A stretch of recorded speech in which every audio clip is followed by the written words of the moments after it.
Jaya Rama.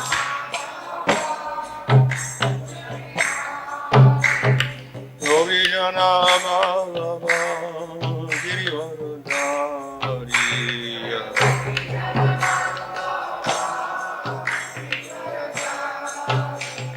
Yasoda Nandana Bhajana Rajana Yasoda Nandana Yamuna Tira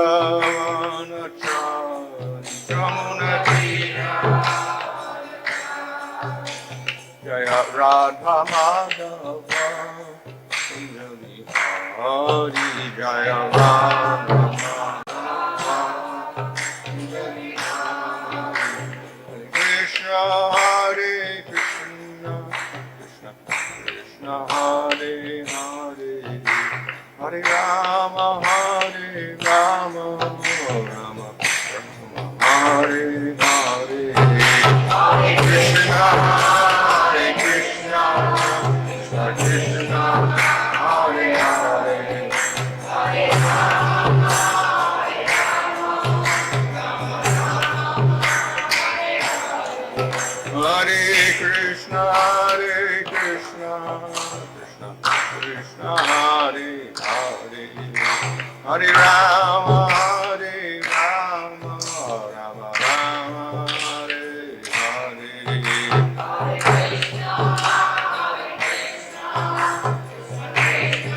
Krishna Hare Krishna Krishna Krishna Hare Hare Hare Rama Hare Rama Prabhupada Prabhupada Prabhupada Jaya Prabhupada Jaya Prabhupada Jaya Prabhupada Prabhupada Jaya Prabhupada Vishva Paramam Prabhupada Acharya Asatara Sisnivare Si Vakhanam Samsar Prabhupada Jaya Avachar Haridas Thakur Ki Jaya Principal Sri Krishna Chaitanya Prabhu Nityananda Sri Advaita Gadadhar Shri Gaur Bhakta Vrinda Ki Jaya Shri Shri Radha Krishna Gopa Govida Shama Kundara Kuri Giri Govardhan Ki Jai Shri Vrindavan Dham Ki Jai Narada Dham Ki Jai Yang Shamuna Tulsi Bhakti Devi Ki Jai Ananda Koti Vaishnava Vrinda Ki Jai Samaveta Bhakti Vrinda Ki Jai Go Premanandi All glory to the Son of the devotees, all glory to the Son of the devotees, all glory to the Son of the devotees, all glory to Sri Guru and Sri Guranga, all glory to Sri Prabhupada. Om Namo Bhagavate Vasudevaya. Om Namo Bhagavate Vasudevaya. Om Namo Bhagavate Vasudevaya.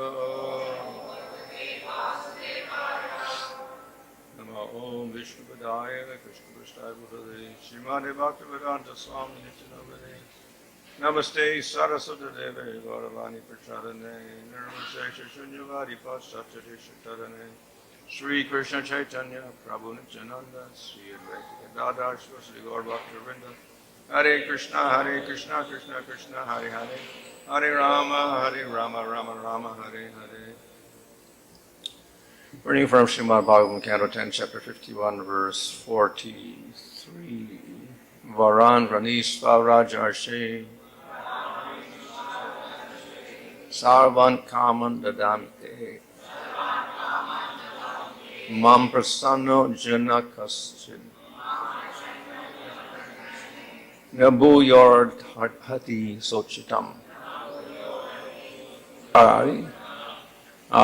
Benedictions, Vernishva, just choose, Rajarshi, O saintly king, Sarvan, all Kaman, desirable things, Dadami, I give, Te, to you, Mam, me, Prasanna, having satisfied, Jana, person, Kaschit, any, Nabuya, never again, Arhati, needs, Sochitam, to lament.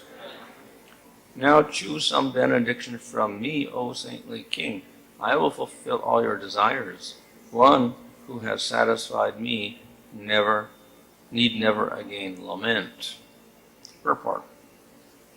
The Acharyas explain that we lament when we feel incomplete, when we have lost something, or when we fail to achieve something desirable. One who has satisfied Krishna and thus attained the Lord's mercy will never be troubled in these ways. Lord Krishna is the reservoir of all pleasure, and he enjoys sharing his spiritual bliss with all living beings. We need only cooperate with the Supreme Lord. Sukadeva Goswami said, Muchukunda bowed down to the Lord when he heard this. Remembering the words of the sage Garga, he joyfully recognized Krishna to be the Supreme Lord, Narayana. The king then addressed him as follows. Although the Lord here appears as four-handed Narayana, we may say that Muchukunda was addressing Sri Krishna. All of this is taking place within the context of Krishna Lila, the pastimes of Lord Krishna. It is well known to Vaishnavas that the four-handed forms of Vishnu or Narayana are expansions of Sri Krishna.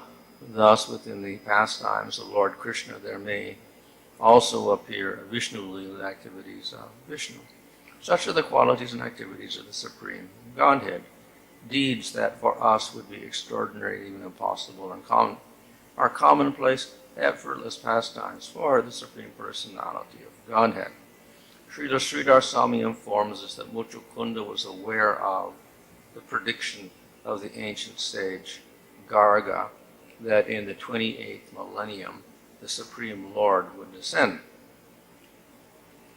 According to Acharya Vishwanath, Gargamuni further informed Muchukunda that he would personally see the Lord. Now, it was all happening.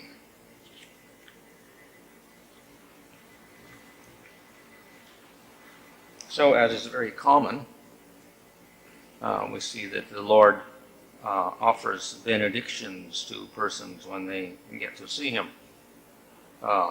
And if we have pure devotees of the Lord, then their benedictions will not be for material things. They will be for something spiritual. So, in one sense, they don't have to ask for anything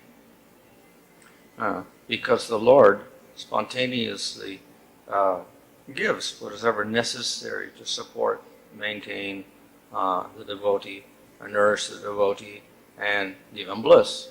So there is no need for a request in actuality. However, in terms of, we can say, conventions, when one meets the Lord and one praises the Lord, then the Lord should respond, and he should ask, what can I do for you? So that's more or less a convention. So Muchukunda bowed down to the Lord, and as is stated here, there was, when Garga spoke to him previously, he had mentioned that he would also get to see the Lord. So that benediction is coming true, and therefore he recognizes here Krishna as being the Supreme Lord. So, here it mentions that he understood he was Narayana, Supreme Lord Narayana, even though Krishna was standing before him. So, when a devotee sees the Lord, he recognizes him as the Lord. He knows he's not an ordinary individual, he is very special. There's no need to explain anything. Because of the bliss and satisfaction he feels, he knows this must be the Supreme Lord. And of course, we saw previously that when Muchukunda saw Krishna, then he, even though he had no introduction to him, he said, this must be the Supreme Lord. You must be Supreme Lord because of your wonderful qualities. So there is a automatic recognition of the Supreme Lord by the devotees, unless the Lord on purpose hides his qualities, as he does sometimes for pastimes. So in this case, there's no hiding his qualities. The Lord reveals himself, and Muchukunda recognizes him. So there is actually no difference between Narayan and Krishna, Vishnu and Krishna. That is made clear in the Nectar Devotion, in the Purva Vibhag, the eastern section, where Rupa Goswami explains that Vishnu and Krishna are Abheda, according to Siddhanta. They are non-different. And in fact, they're not even two, they're one. We only have one Bhagavan, not many Bhagavans. But he has different forms, which is inexplicable to us in the material world because we never see that. But the Lord, by his inconceivable powers, can expand himself into many different forms. Some will have 4 arms, some will have 2 arms, some will have 8 arms, some will have 1,000 arms. So the Lord can do this simply by his inconceivable power, and he's still one person. And according to the expectations and desires of a particular devotee, he will see a particular form. So it's explained that actually why so many forms are there is because so many devotees are there and they have different desires. They want to see the Lord in different forms. They want to serve him in different ways. So therefore the Lord manifests all these different forms because of the various desires of the devotees. So we got the 4-handed forms because some people prefer that. We have 2-handed forms because some people prefer that. We have those who are dark in complexion like Krishna. We have those who are green or those who are red, whatever, different complexions because of certain desires of the devotee. So, but it is one Supreme Lord. So when the devotee perceives Krishna, he can perceive him as Krishna. But outside of Vrindavan, there is a little bit of a difference. In Vrindavan, they say, okay, Krishna, the cowherd boy with his flute and whatever, he's just a cowherd boy. That's the identity of Krishna in Vrindavan. When the people of Dwarka see Krishna, or the people of Mathura see Krishna, the Yadus see him, then they see Krishna and they recognize him as Krishna, but slightly different because they also understand he is Supreme Lord. And so often we see that there's descriptions of Krishna and he's got 4 arms. Sometimes he got 2 arms, sometimes he got 4 arms. I guess interchangeable. When he came into the reign of Kamsa, he had 2 arms.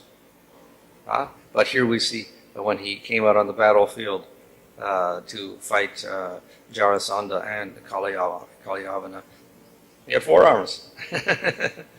But it is no surprise for the people, the Yadus. They don't say, how did he change his from 2 arms?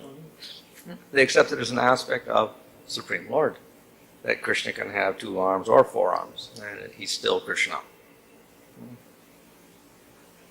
So, therefore, there's no disturbance in their minds when they see the different forms of Krishna, either 2 arms or 4 arms. Similarly, we see on the battle of Kurukshetra, there Arjuna saw the universal form.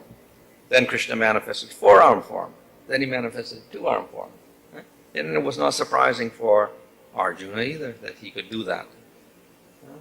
So according to the circumstance, the Lord may manifest 2 or 4 arms in Dwarka or Mathura, according to his desire. And the devotees are not surprised by that. They still understand it's the same person as Krishna. So, in other words, Krishna can manifest himself in different ways, even if he's Krishna.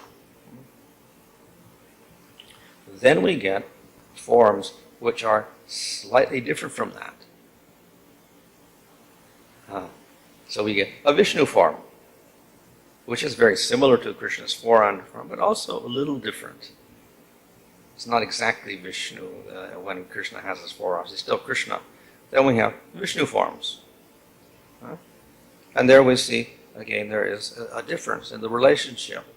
Vishnu forms in Vaikuntha are served only by servants.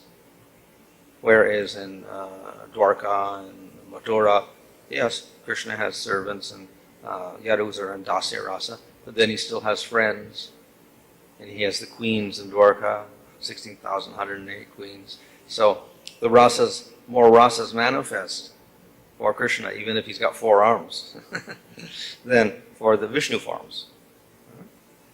So there is difference again between the Vishnu form and Krishna with his 4 arms. He's still Krishna, so he still has more rasas, etc., and the sweetness is still intact to some extent. Of course, it's also explained that Krishna is very special, so when Krishna manifests himself in the material world, all of the other forms of the Lord, wherever they are, there's different lokas, like Matsya is on one loka, and Kurma is on another loka, and Narasimha has his own loka within the material world. When Krishna appears, they all leave their lokas, and they merge into Krishna. So in other words, they concretely show that Krishna is the sum of all the other forms plus extra. And when Krishna departs, then they disappears, and they all go back to their abodes, etc. So Rama goes to his abode, Narasimha goes to his abode, etc. So Krishna contains all of the other forms of the Lord, and therefore he can manifest any of the qualities of any of these forms also. So this shows the completeness of Krishna. He is also Vishnu, he is Narasimha, he is Ramchandra, he is Matsya, he is Kurma. And whatever they do, he can also do. And thus they illustrate that very nicely by merging into his body when he manifests in the material world. And this is of course an illustration of Krishna's tu Bhagavan Swayam, that Krishna is the, you could say, the principal form of the Lord. And he manifests all the qualities of the others, plus he manifests more than that. So when we speak of Krishna and these so-called expansions or amsas, we should not think of them in terms of time. That only Krishna, then he expands himself into other forms. That makes these other forms non-eternal. But as I said, there's only one Bhagavan. And that Bhagavan is eternal. So therefore all these forms are also eternal. There's no time when Krishna expanded himself into other forms. Just as there's no time when Krishna expanded himself into Radha. They're eternally Radha and Krishna. So similarly, the forms of the Lord are also eternal. There's no time when they manifested.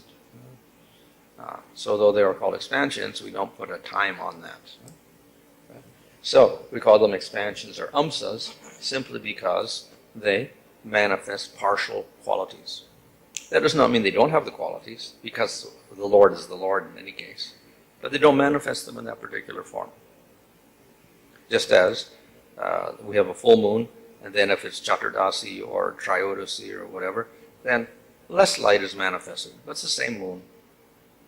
So similarly, some forms manifest 80% of the qualities, some forms manifest 90% of the qualities, some forms 95% of the qualities, or 98% of the qualities. Then we have Krishna, 100% of the qualities manifest. So, in this way, we should never think of the other forms as not being Supreme Lord or whatever, and they're incomplete in any way. Yeah?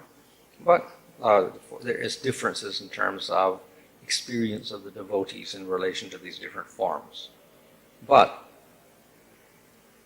each devotee, when he sees a particular form, is fully satisfied with that. So some people worship Ramchandra, they realize Ramchandra, they realize the relationship in Dasya, and they get great bliss from that. And they don't think of anything else. It's completely satisfying to them. Some will worship Vishnu with 4 arms, they're satisfied with that completely. Others may worship Narasimha or Matsya or Kurma, and they're completely satisfied with that. And similarly, some worship Krishna, and they're also satisfied with that relationship. So, though we grade them, less and more and more intense, etc., still, for those devotees, that is not a factor, that is not important for them. They're fully satisfied with the particular form that they are worshipping and that they serve. So the same goes for Krishna. there are different types of devotees. Some are in Dasya, some are in Shanta, some are in Sakya, some are in Vatsalya, some are in Madhurya. But they never compare themselves with others and say, oh, well, that's supposed to be better, so we should try to become better like that. They're fully satisfied. So the cowherd boys are satisfied with their relationship and think, oh, this is the nicest relationship. And in fact, those who are in Sakya Rasa, they say that this is the best relationship. And there's a whole quotations they will give from scripture, from Nectar Devotion, etc., to say this is the best rasa because there's equality, complete equality between Krishna and the devotee. So in that sense, the best rasa. Others are imbalanced. In Vatsalya rasa, devotee is superior, Krishna is inferior.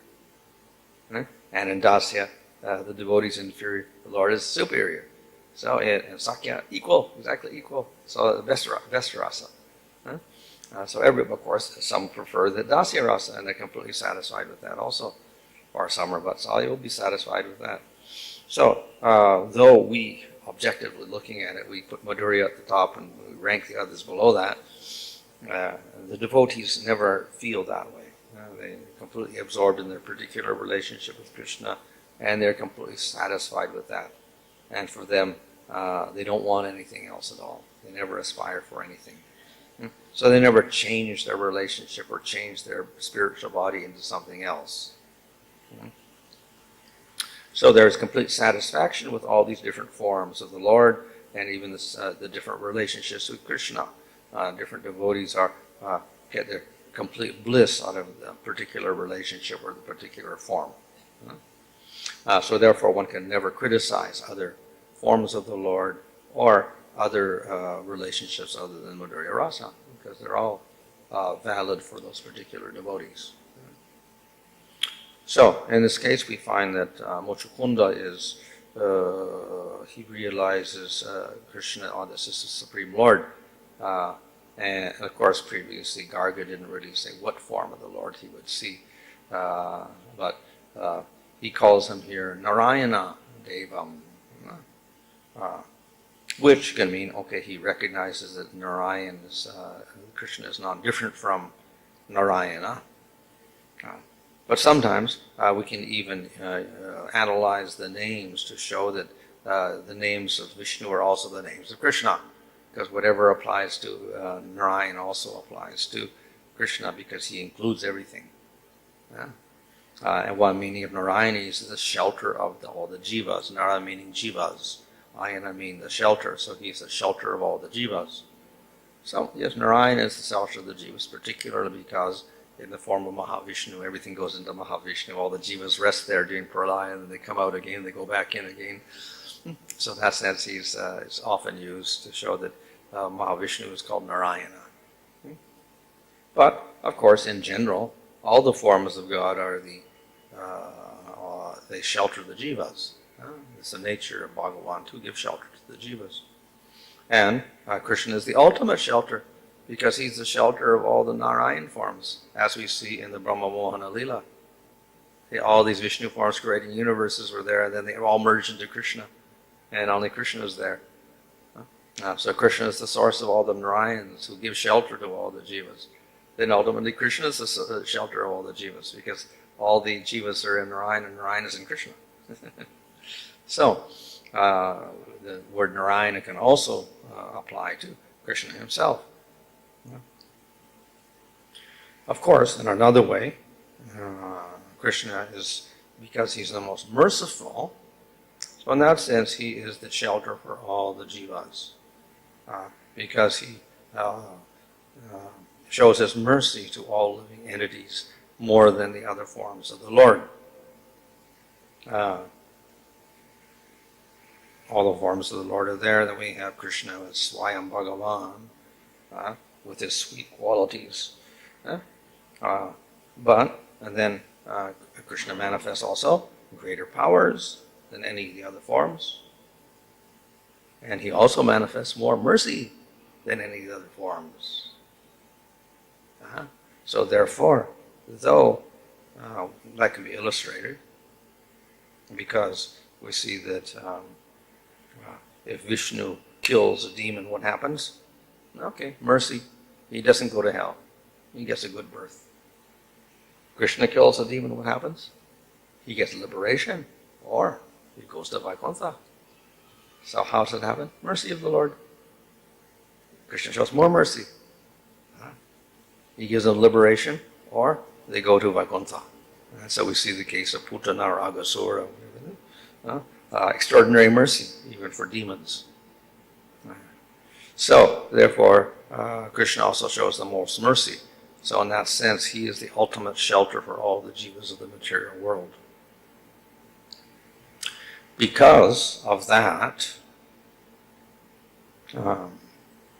Narada Muni advised Veda Vyas to tell everybody in Kali Yuga to worship Krishna.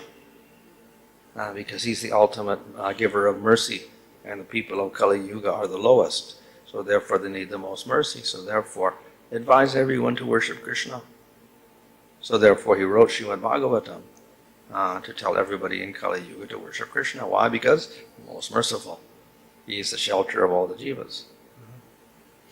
So therefore the word Narayana can also apply to Krishna himself. It's not that suddenly Mochukunda saw Vishnu form. You can also see Krishna, the most merciful form, before him. And within him, of course, there is the Vishnu form. In this way, Mochukunda, as a devotee, appreciates the Supreme Lord for his qualities and for his form, his beautiful form. Whereas we see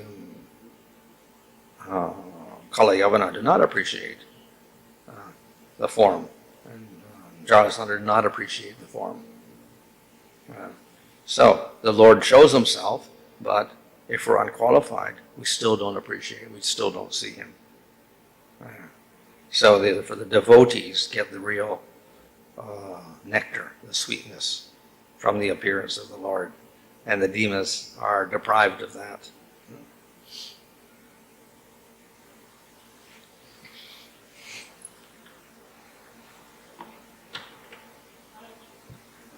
What you're saying, this when Krishna come, with him all the avatars merge, and when Krishna go back again, all the avatars go to their own planets. Correct. So we know that the material world is eternal. Here always the Krishna's person is going on. So that means when Krishna comes, and all the avatars will come with him. That means in the planet that avatar is not there. In the planet where that means because Krishna's eternal person is going on here. That means that avatar is not there in the spiritual world. No. The planets, they have planets in the material world. The avatar is here. Yeah. Not the spiritual world. Yeah.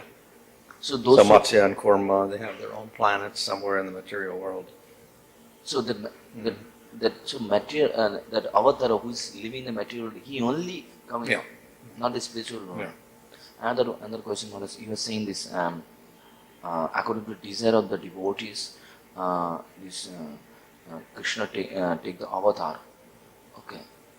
So because we know that the avatar all have their own planets even in the spiritual world also. So someone might have some different kind of someone might have some different kind of desire. So for that, can you say that Lord has to come that avatar? Well, theoretically, yes, but generally we accept certain authorized forms of the Lord, and within that, then the devotees can express their desire in different ways, because those forms also have various features of them, which can be altered, slightly changed, or whatever, according to the individual, as you see with Krishna, with different rasas, etc. So we don't expect that you can just concoct a form and then say, I'm a devotee, and therefore Krishna's going to appear in that form. Rather, the devotees accept certain forms. They have a choice, and they accept a certain form, and then they worship that, and then the Lord appears in that form.